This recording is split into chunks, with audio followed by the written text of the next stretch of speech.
ಹೂವ 63.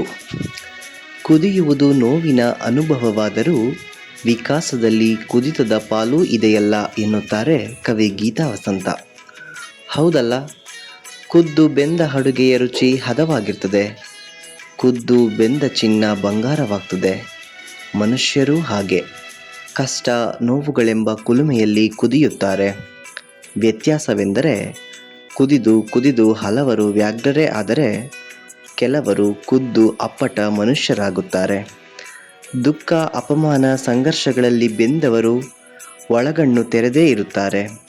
ಇತರರು ತನ್ನಂತೆಯೇ ಎಂದು ಕಾಣುತ್ತಾರೆ. ಮನುಷ್ಯರನ್ನು ಮನುಷ್ಯರಾಗಿ ಮುಟ್ಟುವುದು ಈ ಕುದ್ದದಿಂದಲೇ.